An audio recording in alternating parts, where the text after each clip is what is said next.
بسم الله الرحمن الرحيم الحمد لله رب العالمين وصلى الله تعالى سيدنا محمد أشرف الأنبياء والمرسلين وعلى آله وصحبه ومن والاه إلى يوم الدين وتتعلم التعليم وتذكر التذكير ونفع الانتفاع والإفادة والاستفادة والحث التمسك بكتاب الله سنة رسوله صلى الله عليه وسلم والدعاء إلى الهدى والدلالة للخير ابتغاء وجه الله ومرضاته وقربه وثوابه سبحانه وتعالى. سبحان الله والحمد لله ولا إله إلا الله والله أكبر ولا حول ولا قوة إلا بالله العلي العظيم. عدد كل في الكتب اكتب أبد الآبدين وداهر الداهرين. سبحانك لا علم لنا إلا ما علمتنا إنك أنت العليم الحكيم وحسبنا الله ونعم الوكيل ولا حول ولا قوة إلا بالله العلي العظيم. اللهم إني أعوذ بك من أن أضل وزن وذم أظلم أو أجهل أو يجهل علي. اللهم أغننا بالعلم زينا بالحلم وأكرمنا بالتقوى وجمعنا عافية الراحمين يا أرحم الراحمين يا أرحم الراحمين.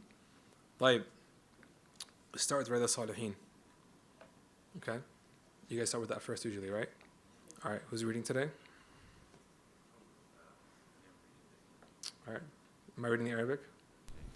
طيب, الحديث السابع, تمام, من كتاب من باب ايش؟ باب في بيان كثرة طرق الخير, تمام, من رياض الصالحين. قال الإمام النووي قال الحديث السابع عنه رضي الله عنه عن النبي صلى الله عليه وسلم قال, يعني عن من؟ عن عائشة, تمام, عن عائشة رضي الله عنها. No, that doesn't make any sense. It should be عنها then. Who is it عن? Abu Hurairah, صح?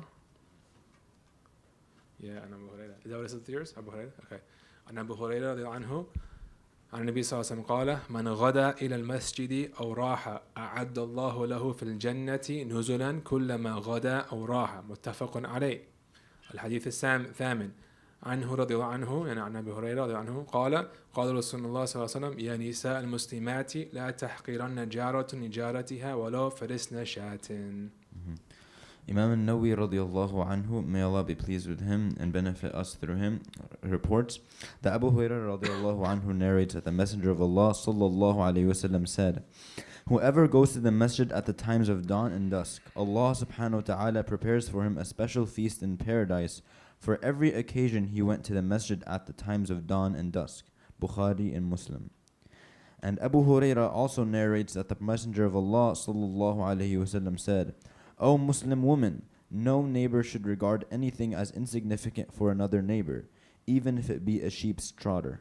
Bukhari Muslim. Bukhari Muslim.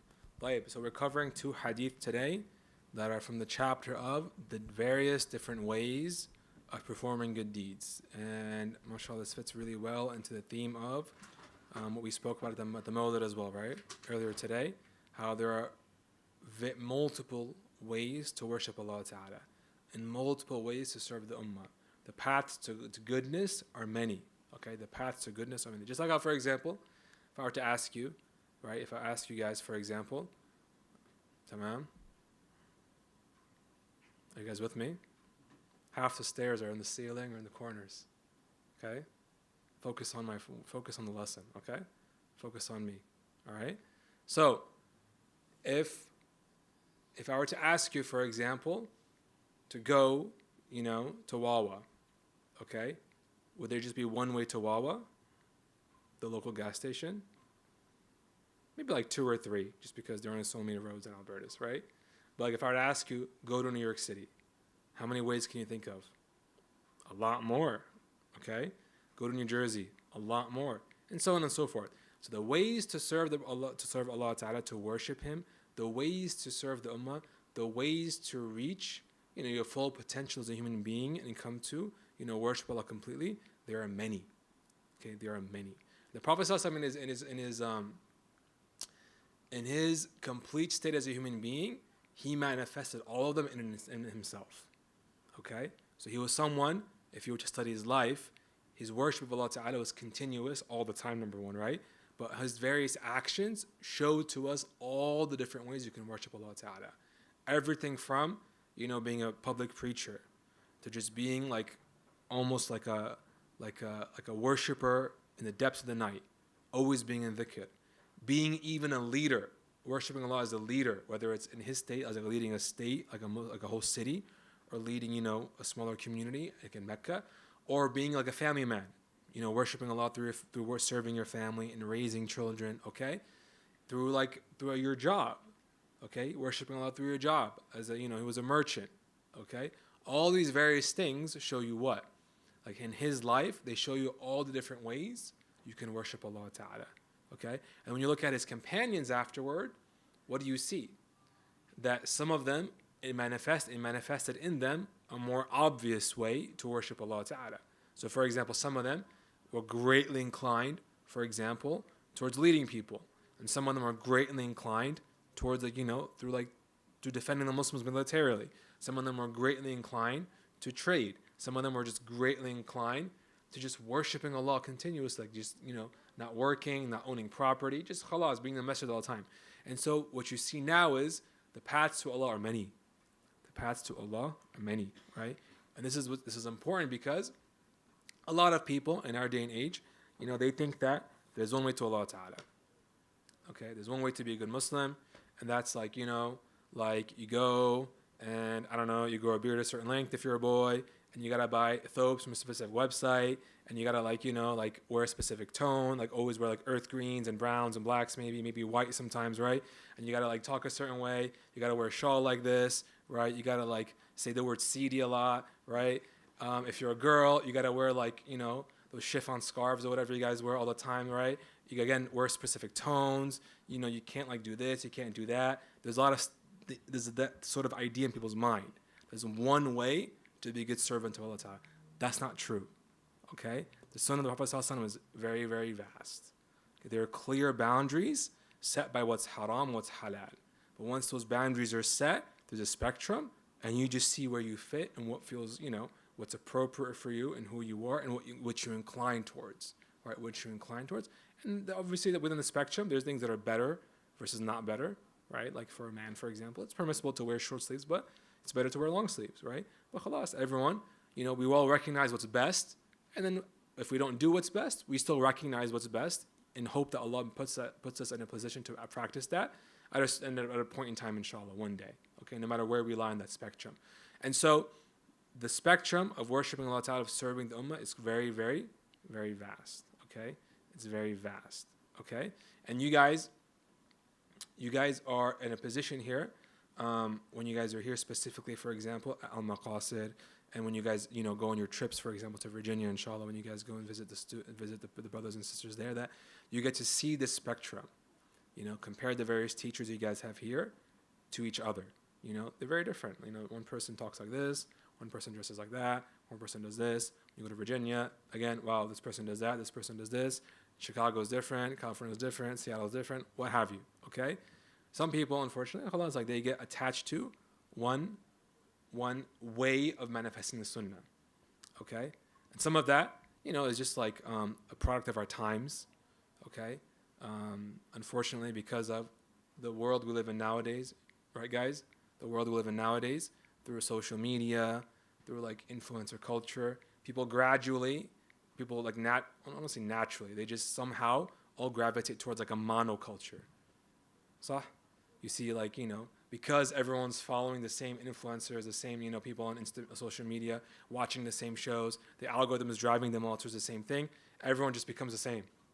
So, right or wrong, right? Fashion-wise, clothing-wise, how they speak, how they act, how they think, is not necessarily a good thing, right? But it's not necessarily a bad thing either, I guess, right? But if it keeps you rigid and stops you from seeing the spectrum of what's permissible and what's considered sunnah, that's a bad thing, right? That's a bad thing, right? So making everything exclusive and saying, okay, if you don't do this, then you're not on the deen, right?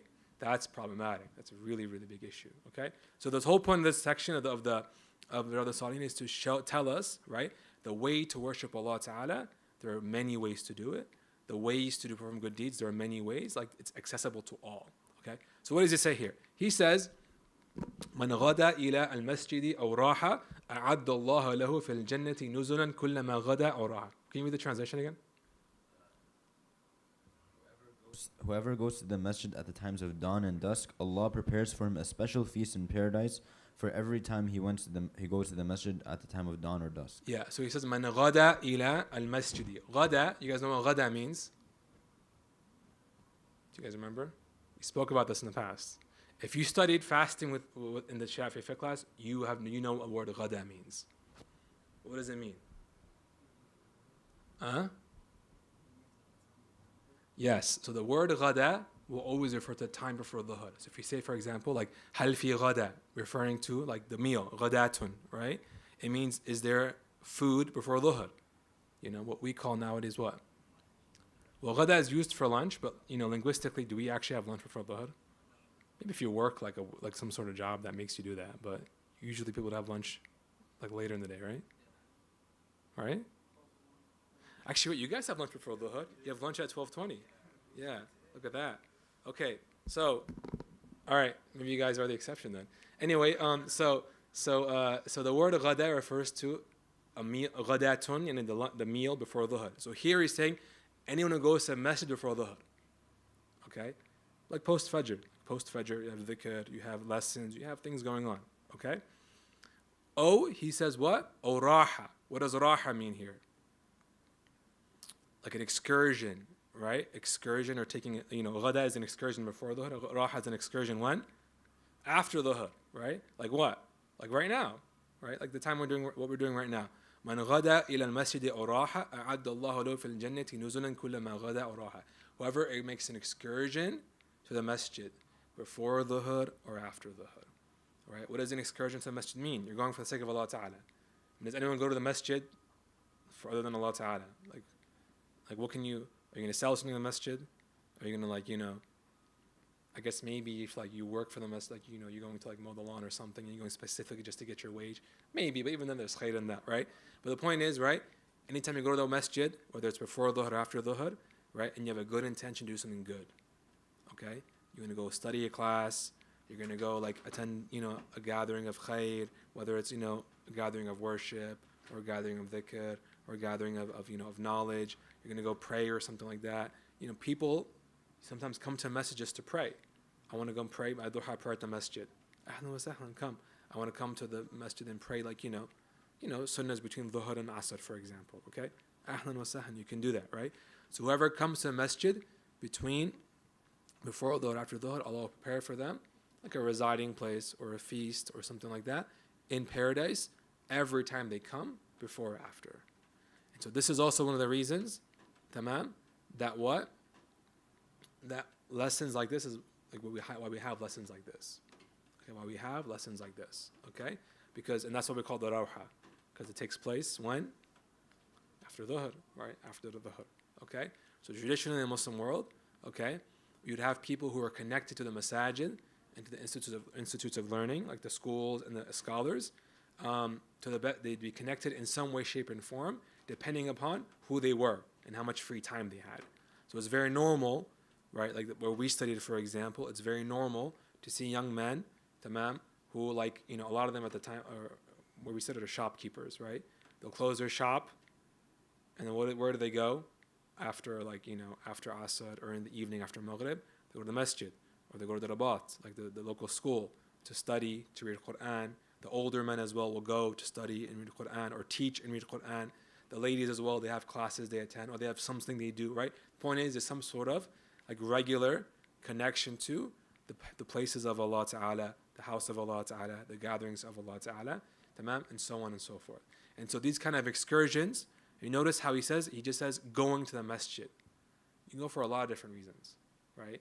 Go to study, go to teach, go to make dhikr, go to pray, go to, like, you know, read Quran, go to, like, clean it up, who knows, right?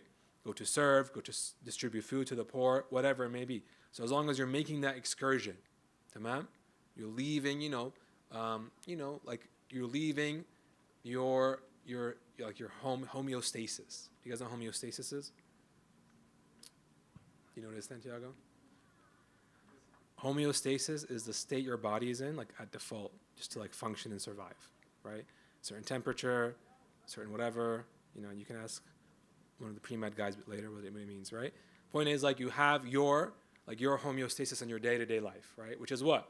You wake up, you have breakfast, you're hanging out with your family, go to work, come back, kick it for a little bit, chill for a little bit, relax for a little bit, do what for a little bit, right? You break that for the sake of Allah Ta'ala. Okay, I'm going to go to the masjid, whether it's before dhuhr or after dhuhr, to maintain that connection with Allah Ta'ala and to benefit, right?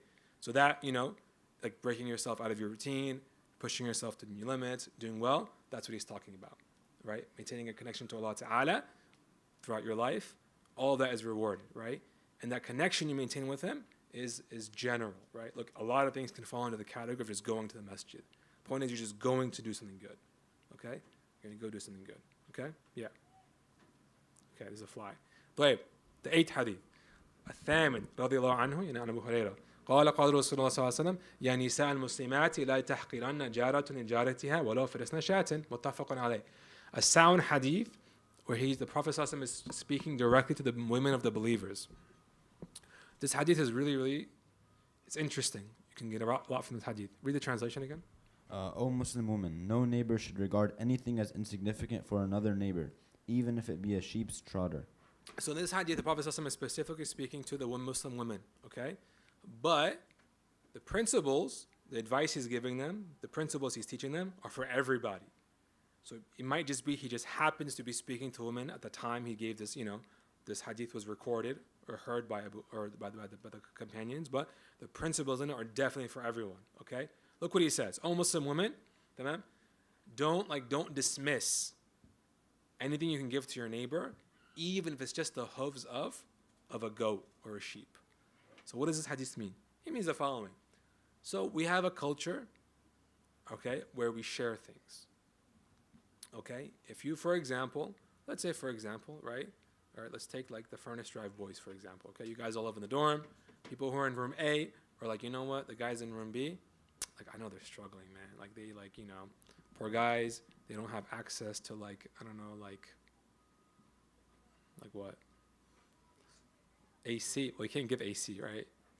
Here's some cold air. Let's think of something else. Let's say, for example, they don't have access to water. No, they have access to water. Let's say, for example, one day Abdullah gets back from Florida, right? He comes back from Florida, the orange state. He's got himself a big box of oranges, right, from Florida. Fresh, nice oranges in Florida. You have oranges there, right? Yeah, okay. Tamam. And he knows, well, that one room has arbaz, okay? So he's got oranges too. They're cool, right? Then he looks at the third room in the house and he's like, that poor room, just full of bunch of like California guys. They don't know anything about oranges, right? Poor Californians. Okay, I'm going to give him something. But then he thinks to himself, he's like, well, it's just an orange. They can go to Weiss and get some. They can go to, Costco and get himself 2 boxes. Like, it's trivial. I'm not going to give it. I'm not going to bother. Okay? That's what he's talking about. That's what this hadith is talking about, right? There's nothing insignificant. There's no such thing as an insignificant thing you can give someone. Okay? And the example he gives is what? Are hooves, right, Magan? Are hooves of what? Hooves of a sheep. So back in the day in the Prophet's time, okay, think about even nowadays, if you go to the meat market here, they'll have hooves in the display. Ahmed, have you ever once thought about buying hooves for dinner? What would you do with it? You would buy and throw it away. No, what would you do with hooves? Can you eat hooves? At best, you can boil it in something and let the flavor marinate in the stew or in the broth or whatever, right? That's at best. You can't eat hooves. So someone will be like, well, we got some, we have some leftovers, but they're just hoof. It's just hoof stew, right? No one's gonna eat that, right? Sah, Santiago? The feet of the goat and the sheep, right? They're called hooves, right? What he translated as trackers? What do you call them? Trotters. Trod. So trotters. It's like calling feet walkers, right? Okay. So, yeah. So hooves, right? Hooves of the animal. Okay. So what would you do with hooves? It's insignificant. It's like the least desirable part of the animal. I'm not going to give it to my neighbor. Okay. It's not worth it. But the reward you get from doing it, if you know how much reward is in it, it's worth something, right? That amount of reward you get could be the difference between one level of Jannah and another level of Jannah, right? Could God forbid be the difference between hellfire and paradise, It could be the difference even for that person. It might be the difference, it might make a huge difference in their day. That person, even if they're the richest person in the world, okay? They're the richest person in the world. This neighbor is like, khalas, all I got is hoof soup. We're not doing so well financially. Neighbors, mashallah, they're eating camel meat, they're eating like kings, right? It doesn't hurt to give it to them, because at the end of the day, you get reward, and two, that day you give it to them, they might just actually not have nothing to eat. So Abdullah is like, well, they have oranges, I'm sure they can go to Costco for some, but he decides to give it to them. Gives it to the California guys, right? And what happens? They're actually hungry for oranges that day. Puts a smile on their face. The point is, there's nothing insignificant in the eyes of Allah Ta'ala. There's nothing insignificant in the eyes of Allah Ta'ala. No good deed is insignificant. Just like it says in the Quran, what does it say? وَمَن يَعْمَلْ مِثْقَالَ ذَرَّةٍ خَيْرًا يَرَى فَمَن يَعْمَلْ مِثْقَالَ ذَرَّةٍ خَيْرًا يَرَى وَمَن يَعْمَلْ مِثْقَالَ شَرَّةٍ وَمَن يَعْمَلْ مِثْقَالَ ذَرَّةٍ شَرًّا يَرَى. Whoever does an atom's weight, or think about the most insignificant amount of thing you can have, a speck of dust. Whoever does that much good in their life, they'll see the reward of it. Whoever does that much bad, will see the consequences of it. So there's no such thing as insignificant good deeds. There's no such thing as trivial sadaqah or trivial gift to give people. Everything matters, right? Everything matters. If it didn't matter, would there be any reward associated with it? No. So if Allah Ta'ala, tamam, if Allah Ta'ala, right, if He's attributing a reward to something, tamam, and He's like, mashallah, everything is His domain, that tells you what? It's not insignificant, right? It's not insignificant. And the hadith specifically is talking to the ladies of believers, one, because maybe just the context, He was addressing them at the time when this was recorded, or specifically because in that time, in that era, it was the ladies who would think about what to give the neighbors, in terms of food or help or clothing or things like that. Okay? Or things like that. All right? Okay? All right, let's read some from Adab Suluk al-Murid. Do I read the Arabic? I read the Arabic? Okay, let's read the Arabic. Yeah. Sure.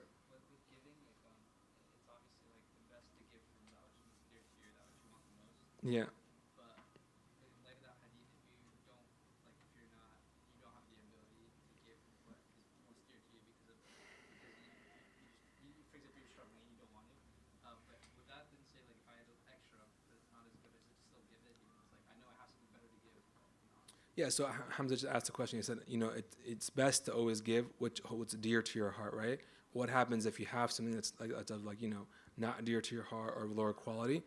Is it still good to give it or not? Yeah, it's still great to give it, right? The best thing to give is something that you want for yourself, what's you hold dear, But even if what you have to give away is not the best, the best of what you have, or what you love, it's still good to give away, right? You still get rewarded for it. You still help the other person out, okay? And sometimes, you never know. Maybe what you like and was dear to your heart, the person you're giving to doesn't actually like it. Right? Abdullah brings oranges, right? And Sulaiman's like, I really don't like oranges, man. I really appreciate it. But in his inside, he said that. Obviously, he was very appreciative and thankful when he received the oranges. But inside, he's like, not really a huge fan of oranges. Okay? So you never know, right? You never know. But the point is, everything you give is what? Is what? Is significant, right? And if you can tailor what you give to the person you're giving it to, right? That's the best. Okay? So the hadith, the meaning of the principle to give what's dear to your heart. Basically, what that means, that give something that is significant to you, like something that not just like your scraps or your leftovers. You've gone out of your way to think about what's good for them. You give them something specific with some thought and some planning, tamam, and of good quality. All right. So we are on the part where he says, "Faman afhashiha al-kibr," right? Is that where we are? Okay. So, let's see where we are. The first chapter of Adab Suluk al-Murid mentioned what? Talked about the ba'ith, right? The ba'ith. Look, guys, the sequence of chapters in a book is very important. The sequence of chapters in a book is very important because they'll always start with what's most important and then what's most important after that, and so on and so forth. The sequence in any book you ever read in the Sharia, the sequence is very important because it alludes to importance, okay, in terms of practical steps, or importance of knowing, or in strength. So for example, right, like in books of hadith, the sequence of hadith in a specific chapter are important. The ones who are mentioned, the hadith mentioned earlier, are going to be like even stronger and more important in terms of meaning to the specific chapter in mind than the later ones. So sequence is always important. So this book, Yani Adab Suluk al-Murid, is what? It's a book of what, guys? It's a book telling you the etiquettes of traveling the path of the afterlife, of becoming beloved to Allah Ta'ala and loving Him, right? And notice how the first chapter, after the introduction, he talks about what? Talks about what? The inspiration you get for turning your life to God. The ba'ith, he calls it, right? And then what does he mention after that? So once after someone gets that, what's number 2? Yep. The next chapter after that, what is that? Tawbah, right? So you finally decide to turn your life to Allah Ta'ala. What do you have to do? Make tawbah for everything that passed.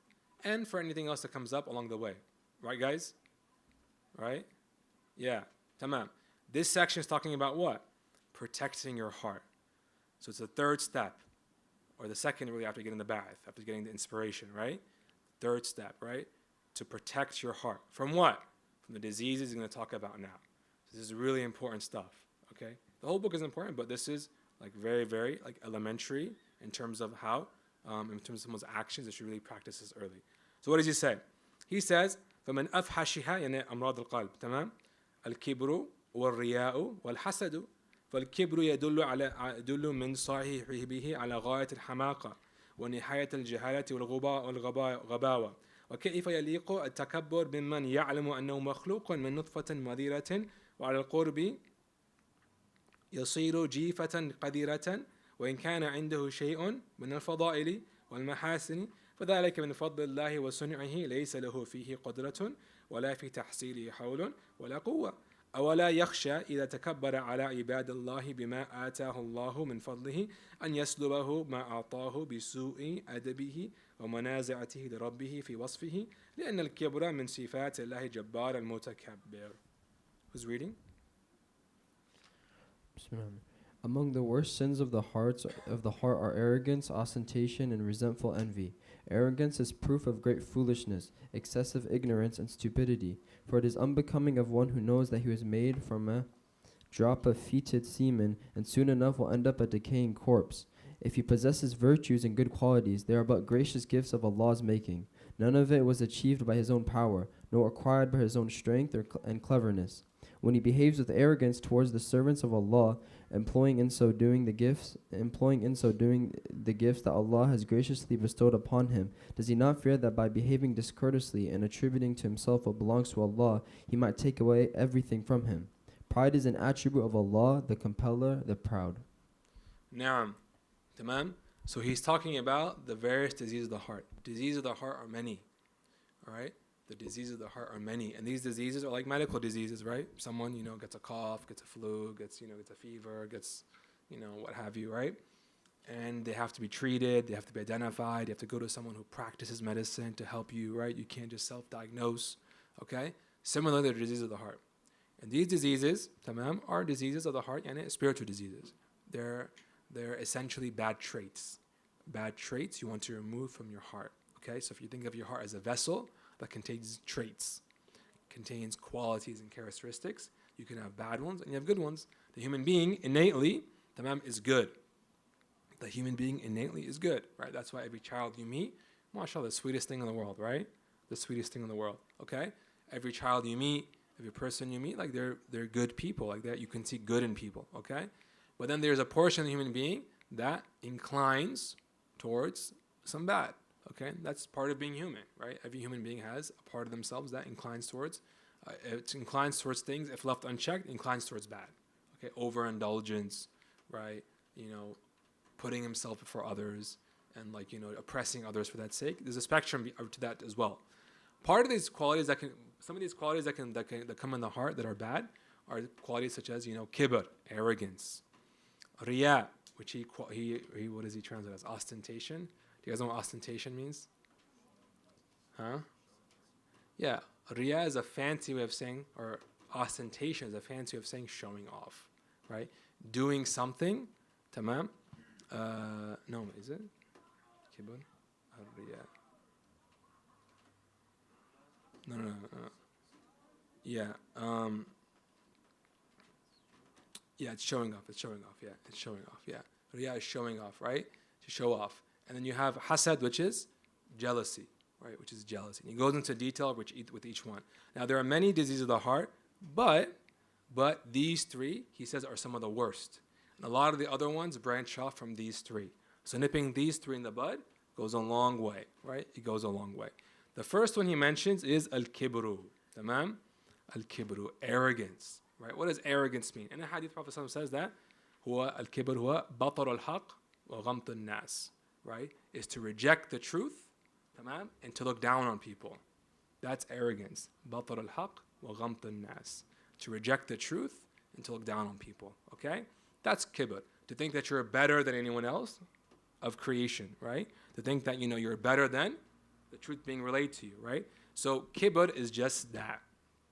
And the examples of kibr are many. You have people who literally think they're better than people, right? They literally think they're better than people, okay? You have people who, and that's the ghamt al-nas part. They look down on others. I'm better than them. They're just so-and-so. They're just this and that, okay? That's kibr, okay? There's a story. One of the shuyukh, this is like an old story of one of the shuyukh that passed.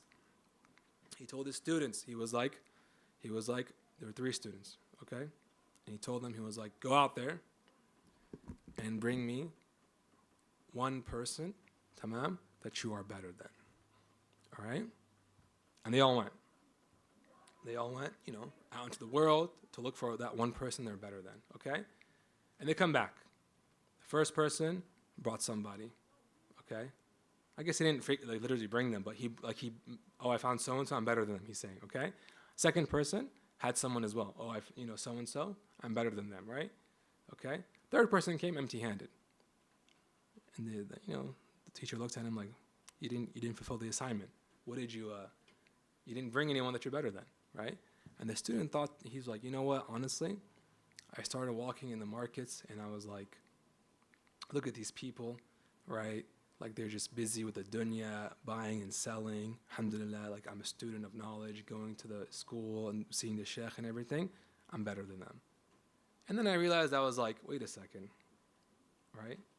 Well, these people are older than me and they've worshipped Allah Ta'ala longer than me, right? So they have more good deeds, right? And furthermore, even if they're right now on a bad state, okay, they can make tawbah and they'll die a good death, right? They'll die a great death. And who knows how I'll end? Who knows how I'll end? So he's like, okay, moving on. Goes by another crowd of people and sees some children playing. And he's like, okay, I'm better than those children. I have good deeds, right? I've studied, I've learned. These are just kids, okay? Then he's like, wait a second. They're kids. They don't have any sins. And I have sins. So I'm not better than them either, okay? He moves on. Then he sees a dog. And he's like, you know what? I know I'm better than that dog. Okay, I'm a Muslim. I'm a human being. Human beings are noble and dignified. It's just a dog, okay? Then he thinks to himself, he's like, wait a second. If I have a bad ending, on the day of judgment, what's going to happen? I'm going to go to hell. If I have a good ending, alhamdulillah, I'll go to heaven. But this dog, tamam, it's just going to turn to dust. It'll never go into hell. Okay? So he's like, you know what? Even the dog's better than me. Because my future is uncertain how it'll end up. Goes back to his teacher. He's like, that's I don't have anyone. I can't find anybody I'm better than. And so he says, so you're the one who passed the assignment. So in reality, there's no one really that we're better than. If you want to look at the people who are older than you, they have better deeds. People younger than you, they have less sins. Other people might be like, their life is just like immersed in ghafla and sin and who knows what, right? Well, you never know how your life is going to end and how their life will end. They could become Muslim. They could make tawbah. And we could, God forbid, go a different route. Right? So you never know. So with that said, there's no one that we're better than. Every Muslim in the ummah, there's no one that you're better than.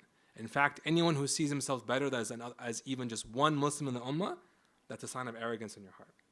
That's a sign of arrogance in that person's heart. So, that's the first part of kibr. The second part of kibr is rejecting the truth, right? Rejecting the truth. Someone hears something of truth, okay? And they reject it, they can't come to accept it. That's a part of arrogance as well, Okay? The best example of that are the people during the time of the Prophet ﷺ. Okay? So you have, for example, Abu Jahl. Right? Abu Jahl. Everyone knows Abu Jahl is, right? You guys studied him or heard about him? He was one of the, as the Prophet called him, Fir'aun had al ummah. He was the pharaoh of this ummah, meaning just how Pharaoh was, such a, used to bother the Muslims in the time of Musa alayhi salam. Likewise, Abu Jahl used to bother the Muslims in the time of the Prophet sallallahu alaihi wasallam. He knew the Prophet sallallahu alaihi wasallam was a prophet. He knew it, right? One of the people of Quraysh was like, Abu Jahl, it's just me and you right now. Tell me, is he actually a prophet? He said, of course he is. He's not lying. He is a prophet of God. Referring to Prophet sallallahu alaihi wasallam. Okay? But, our clan and his clan were competing, and then he becomes a prophet. And how can we compete with that? So I'm going to reject him. That's kibr. That's arrogance, right? Look at shaitan. Okay? Look at shaitan. Okay? He's told he was in the heavens with the angels. He was a jinn in the heavens with the angels, considered to be the most worshipful student of servant of Allah Ta'ala. And he's asked by Allah to prostrate to Adam alayhi salam with the rest of the angels. And what does he do? He refuses, right? I'm better than him. Khalas. That's kibr as well. So kibr is rejecting the truth and thinking you're better than other things, other people. Okay? And it's something, tamam, that as he says in the book, he says, it points, having arrogance, it is a sign that the person who has it is what? He's a ghayat al-hamaqa. How does he translate that? Foolishness is complete foolishness. Complete foolishness. Tamam? وَنِهَايَةَ الْجَهَالَ وَالْغَبَاوَةِ. And it's complete ignorance. Tamam? And just what does it say? Stupidity. Tamam? كيف يليق تكبر ممن يعلم أنه مخلوق من نطفة مذرة وعلى القرب يصير جيفة قدرة وإن كان عنده شيء من الفضائل والمحاسن. You have the human being. Where do we all come from? Tamam? Every single human being on the face of the earth. Tamam? All the Muslims, all the non-Muslims who inshallah become Muslim one day, right? Okay? Where do they all come from? Some fluid. Tamam? Some fluid, right? That comes from someone's private parts. If you saw it on your clothes, you'd be embarrassed and disgusted and want to wash it. That's where we all come from. Tamam? That's where we all come from. At the end of the day, where do we all end up? Tamam? Where do we all end up? Tamam? We end up back in the ground, and we end up what? Khalas, we decompose. We become, fodder for the insects and the worms and the bacteria and the earth. Yani. So we're beings who start out as nothing, and we end up as what? As nothing. And furthermore, tamam, everything in between is out of your hands. Tamam? Did any of us ask to be brought into creation? Did any of us, was there a survey passed around in the realm of the souls where you guys, checked off, you want to be born, Ahmad? Where do you want to be born? Where do you want to go? No, it's out of your hands, right? Your entire life, khalas, you're powerless, right? You're essentially powerless. Did any of us, those of us who were born Muslim, did we have was there a choice for us to be born Muslim? Did you choose that blessing? The point is, human beings are completely powerless, right? Human beings are what? Completely powerless, okay? And so they start from nothing and they end in nothing, right? And everything in between is essentially you're powerless, right? You start off as a baby, completely powerless, right? And you end up, for many people, right? At a certain point in your life as you get older, you also end up dependent on others, okay? And so we are all nothing really, right? Where is our on what right do we have to claim to be better than anything else?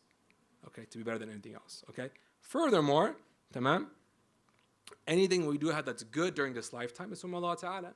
Whether it's our Islam, tamam, or our good deeds, tamam, or any physical features we have that's good, that any of us asked to be a certain height, tamam. Did you was there a Google Doc that was sent out when you were hitting puberty and you choose how tall you want to be, right? Did you choose to be how beautiful you want to be or how handsome you want to be? No, none of us chose that. So all these things are blessings given by Allah Ta'ala. So on what basis can one say they're better than someone else? Is there a basis? No. You start off as nothing like everyone else. You're going to end up as nothing like everyone else. And everything in the middle, in between those 2 points that you have that's actually worth boasting about, it didn't come because you wanted it, right? It came because Allah gave it to you. So He chose to give it to you. He chose to give something else to someone else. So what right do you have to boast, right? It's no different than someone, for example, you see this in kids a lot, right? Like little kids, they'll be like, well, my house is bigger than yours, right? Well, my dad drives this car and your dad drives that car, right? Well, like, what does that all mean? You know, as an adult, you hear that and you're like, this is just like, well, it's just kids being silly, okay? All right? Like, what does it mean? What did that kid do to like, did he go, you know, late night in the office and like, you know, put some work into dad's company and like help him get that house? No, he's boasting about something he has absolutely zero control over. It's like that, right? It's like that. So kibr, having arrogance, knowing where we come from and where we're going to end up and what we had in between, is for that reason a sign of what? A sign of foolishness, a sign of ignorance, a sign of stupidity, right? And he says, تمام? ليس له فيه قدرة ولا في تحصيله حول ولا قوة. We don't have the ability to attract these things to ourselves. Can you guys, like, can someone change? Like, someone decides, khalas, like, you know, I want to be better than everyone else. I'm going to make myself royalty, right? Like, can anyone do that? Not really, right? You can strive, you can work hard to get, you know, improve your life. For example, in a spiritual way, work hard to remove, you know, the sins of the diseases in your heart. Work hard to do good deeds. Work hard to bring yourself close to Allah Ta'ala. But even those gifts that Allah gives you, right? They're gifts from Him. They're gifts from Him, are they not? Right? He creates everything in the world, like you guys study in Aqidah, right? So if everything in the world is created by Him, including, like, you know, the means of good that we take advantage of, khalas, you're at the mercy of whatever Allah gives to you. تمام أولا يخشى إذا تكبر على عباد الله بما أتاه الله من فضله أن يسلبه ما أعطاه بسوء أدبه ومنازعته لربه في وصفه. Isn't this person not afraid that if Allah that Allah will take away these blessings that He's given him because he holds himself so haughtily? Like those kids, if their dad heard them boasting about like what they have, what they don't have, you know, like one kid's given something, a nice toy, he's like making fun of the other kids for not having a nice toy. If that kid's parents heard it, what would those parents do? Take that toy away, right? So shouldn't that fear be in our hearts? That if we are to hold these blessings Allah gives us, like use them as a basis to be like, you know, hold ourselves above others, wouldn't that lead to what? Allah taking it away, right? To show us, to teach us how to have adab, teach us how to have, proper interactions with the rest of creation. لأن الكبر من صفات الله جبار المتكبر. The only being who actually can have arrogance. And arrogance, I don't mean this in the negative way. I mean this like can actually hold themselves to be higher than everything else. Is what? Is Allah. Right? Which other being can actually say they're better than anything else? No one. Right? Only Allah. So Allah Ta'ala is above everything else. And He's the one who solely can say He is above everything else. Why? Everything else is created. Everything else is in need of Him. He Himself is pre-eternal, never been created, always will be, always was, complete perfection. Khalas. His trait, it's for Him alone to have this quality of saying He's better than everyone else. Because He actually is. Where He actually is. And there's a saying of the pious, they say, they say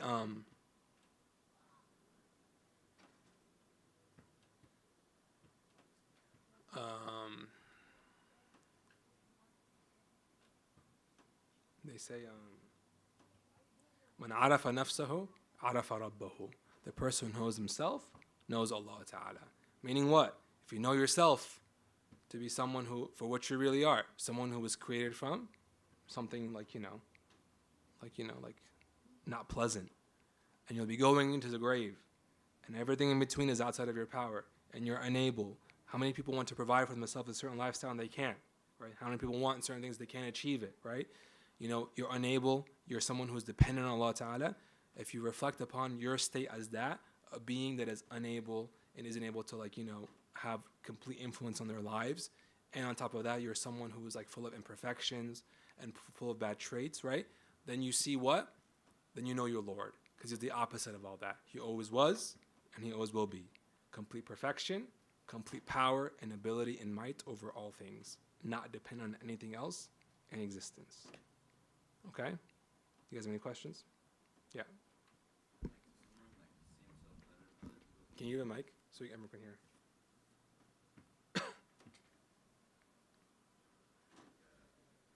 Can someone kind of see like himself like better than other people, or like recognize something special that he was given, or like that he made any wiser choices, or like he worked harder for like a certain skill set or a certain like knowledge or something? Yeah. Do you guys understand his question? Right? He's saying basically, can someone say, well, I made better choices than someone else. I was given certain qualities better than someone else's. I was, given, I've attained knowledge better than someone else. Like, basically recognizing your achievements, you're saying, right? Can someone do that? Well, really, if you were to recognize your achievements, you're recognizing Allah blessing you with those qualities and those achievements. Tamam? Allah gave you the capacity to make those decisions. Allah gave you the capacity to to study, and gave you the faculties to understand, okay? And all this does is what? It's supposed to lead you to what? It's supposed to lead you to be thankful, show gratitude to Allah Ta'ala, and not to look down on anyone else. Okay? Not to look down on anyone else. Because that person, again, who knows where they'll end up and where you'll end up. Okay? But those recognition of those traits is good. But it should lead you to what? Being shown gratitude and being thankful to Allah Ta'ala, and wanting better than that for your fellow believers. But to recognize those traits and those achievements and qualities and use it to look down on others, that's not good. That's haram. You can't do that, right? The Prophet ﷺ was told by Allah Ta'ala. Think about this.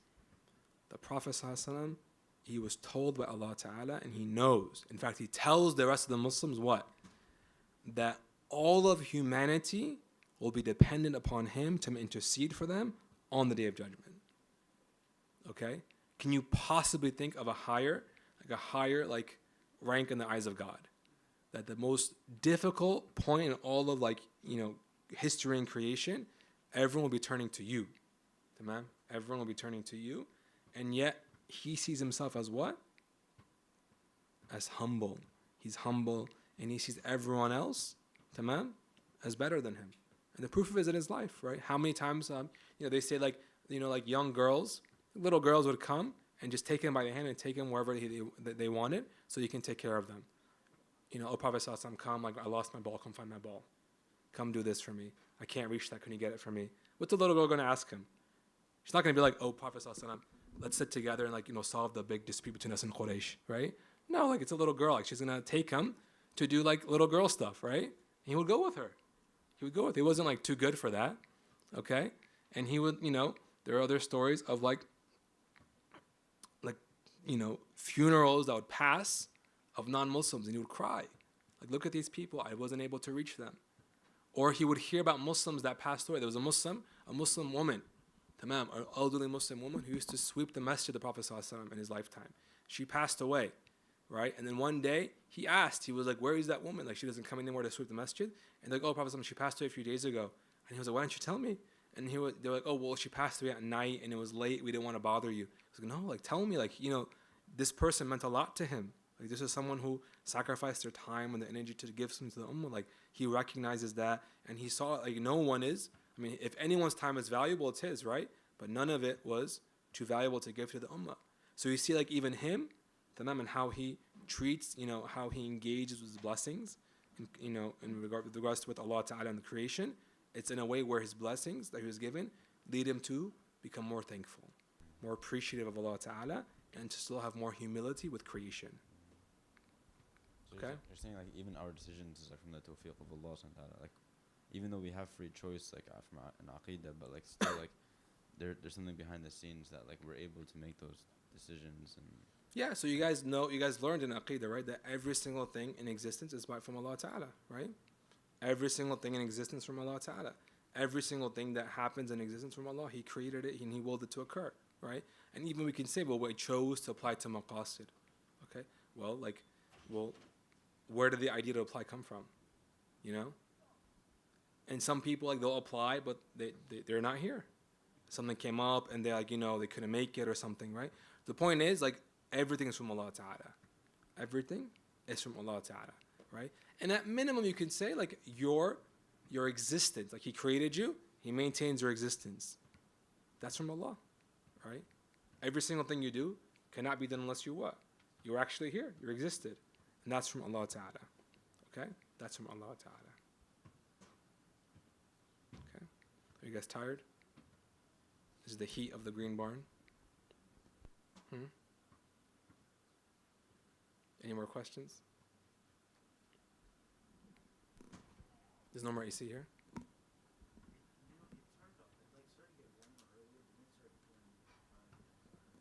Okay. So I just have one more question. Yeah. So is it like actually sinful to look down upon another person, or just if they're Muslim? Is it sinful to look down on another person? You're saying if they're not Muslim. Either one. Like, is it just sinful to look down on anyone, or is it sinful to look down on Muslims? Looking down on Muslims, yeah, it's a sign that you have kibr in your heart, right? For sure. Looking down on other than Muslims, it's definitely not from the Sunnah. There's no reason to look down on anyone, you know? I'll have to look into the details of that. Yeah. Yeah. Yeah, so he's saying one of the teachers said it just gets your heart accustomed to it. So at the minimum you can say you shouldn't have it. You shouldn't have that quality in your heart. Okay. Any last questions? Should we close for the day? All right, we'll stop there inshallah. And you guys inshallah will resume next week with Sheikh Yahya inshallah, where we left off. All right? With حضرة النبي.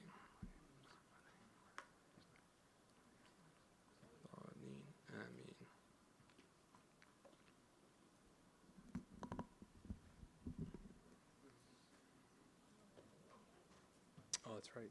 تنشد. لا. تعبت. اقرأ دعاء. ربنا انفعنا بما علمتنا ربي علمنا الذي ينفعنا ربي فقهنا وفقه أهلنا وقرابة لنا في ديننا مع أهل الكث أنثى وذكر ربي وفقنا ووفقهم لما ترتدي قولا وفعلا كرما وارزق الكل حلالا دائما وأخل أتقياء علماء نحظى بالخير ونكفى كل شر ربنا واصلح لنا كل الشؤون وأقر بالرضا من كل عيون واقض عنا ربنا كل الديون قبل أن تأتينا رسلا منون واغفر واستر أنت أكرم من ستار وصلاة الله تغشى من إلى الحق دعانا والوفاء بكتاب فيه للناس شفاء وعلى الآل الكرام الشرفاء وعلى الصحب المصابح الغرار اللهم اهدنا بهداك واجعلنا ممن يسارع في رضاك ولا تولنا وليا سواك ولا تجعلنا ممن خالف أمرك وعصاك وحسبنا الله ونعم الوكيل ولا حول ولا قوة إلا بالله العلي العظيم وصلى الله على سيدنا محمد وعلى آله وصحبه وسلم يا ربنا اعترفنا بأننا اقترفنا وأننا أسرفنا على لظى أشرفنا فتب علينا توبة توصل لكل حوبة واستر لنا العورات وآمن الروعات واغفر لوالدينا ربي ومولو والآل والإخوان وسائر الخلان وكل ذي محبة أو جيرة أو صحبة والمسلمين أجمع آمين يا ربي اسمع فضلا وجودا منا لا باكتساب منا بالمصطفى الرسول نحظى بكل سوني بالمصطفى الرسول نحظى بكل سوني بالمصطفى الرسول نحظى بكل سوني صلى وسلم ربي عليه عد الحب وآله وصحبه عداد طش السحب والحمد للإله في البدء والتناهي حمدا كثيرا دائم مهبة النسائم.